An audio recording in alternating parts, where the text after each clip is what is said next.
I had mentioned in the previous video that the merchant class in Chinatown in the United States would become the dominant class, the ruling elite, if you will. And that means the wives of the merchants, well, they led these lives of leisure. And indeed, they had servants, indentured servants, at their disposal. And even though they led reclusive lives, and even though they lacked the mobility, I mean, literally, because of their bound feet due to foot binding, well, they had servants, they didn't do any housework. Their main preoccupation really was just to please their husbands because they were still subservient to men. Now, notice on the slide here, this category that's called triple oppression.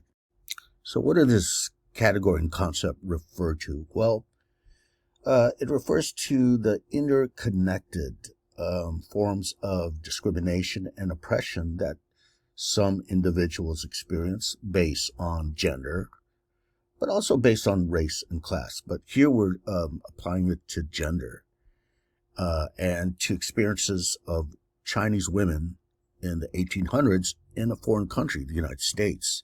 So you have to look at it in terms of race, gender, and social class. Now, it's been argued that women of color, they particularly endure this triple oppression based on race, gender, and class. That is to say that, there's the three categories I just mentioned. Well, race, they are ethnic minorities, so that's a source of oppression. And the next category is gender. Of course, we've been discussing how gender, especially in traditional Confucian-based society in China, right, made them subservient to men. So that's a form of oppression. Now, what about social class? We could certainly apply that to the prostitutes and the indentured servants, the Wuchai, okay, because they occupied the lower rungs, if not the lowest rungs, that's probably the more accurate way to express it, the lowest rungs of the social hierarchy in China, and therefore that gets carried over to the United States, the Chinatowns.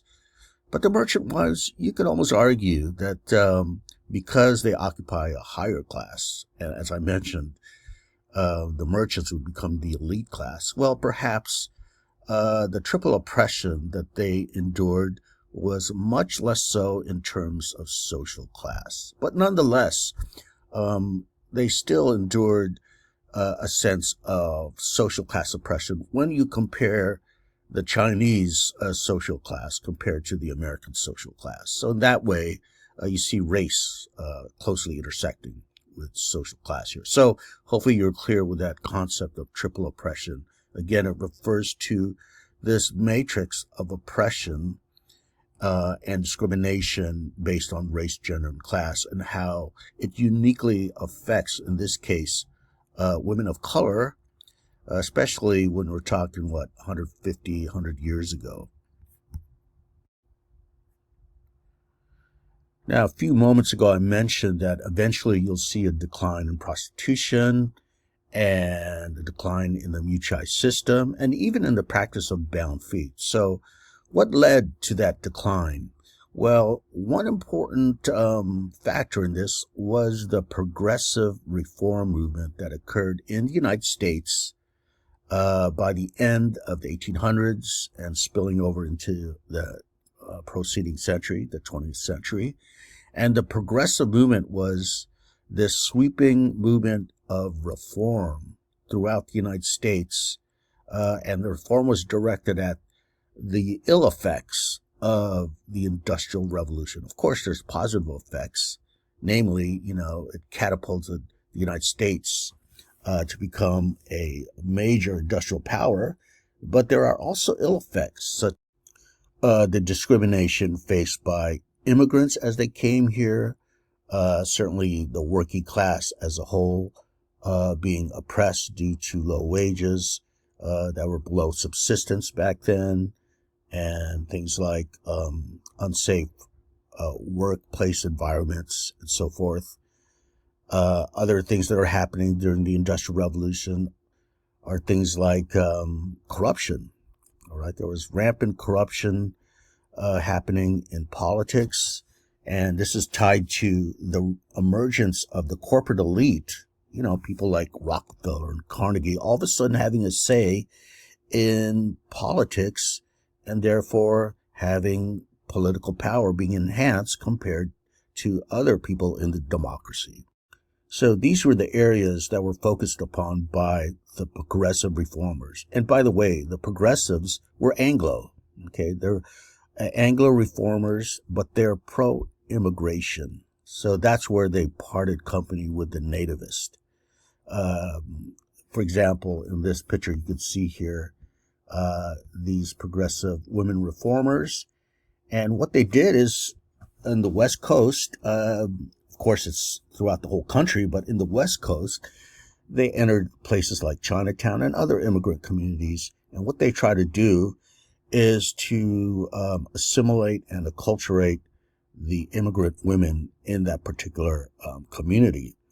But as they entered San Francisco, they did, of course, notice the rampant prostitution, the Mui Chai system, even the bound feet.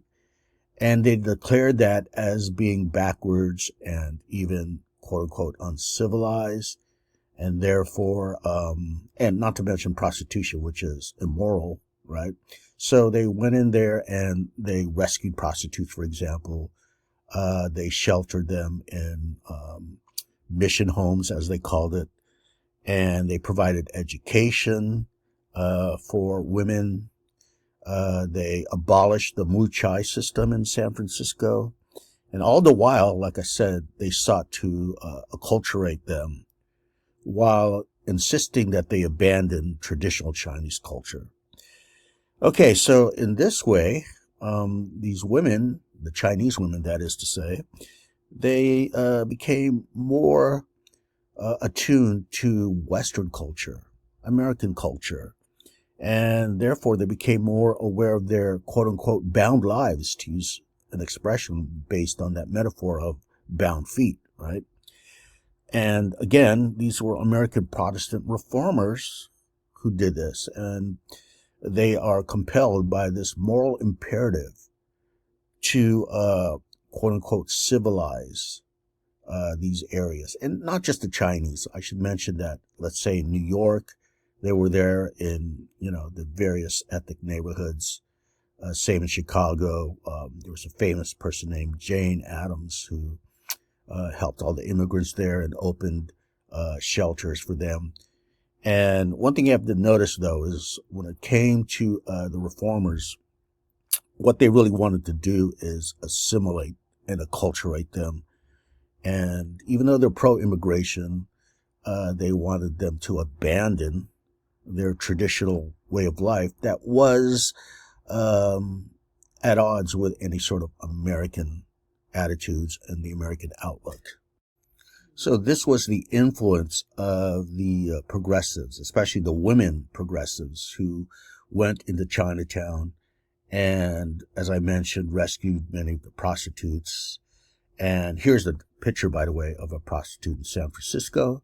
And on top of that is a photograph of women progressives and women who we could only assume used to be either Mui Chai or prostitutes, and they became reformed, and therefore they became reformers themselves. Okay, so once they became reformed, many of them became activists, just as the American progressives were. Now, on this slide here are some photographs of what's called Angel Island in the San Francisco Bay Area.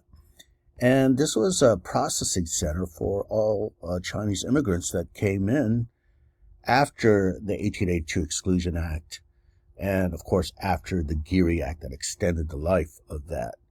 So let's remember that the 1882 Chinese Exclusion Act barred labor immigrants, but it did allow other Chinese immigrants to come in, such as merchants, the wives of merchants, even, like, say, travelers or students or diplomats. So there were still some immigrants coming in.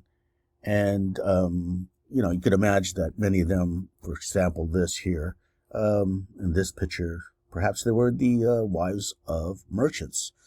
So there's a story here with Angel Island, and you have to understand it in comparative terms to Ellis Island, which is the counterpart of Angel Island on the East Coast of New York. You probably heard of Ellis Island, the immigrants coming in, especially during the Industrial Revolution, the Gilded Age again.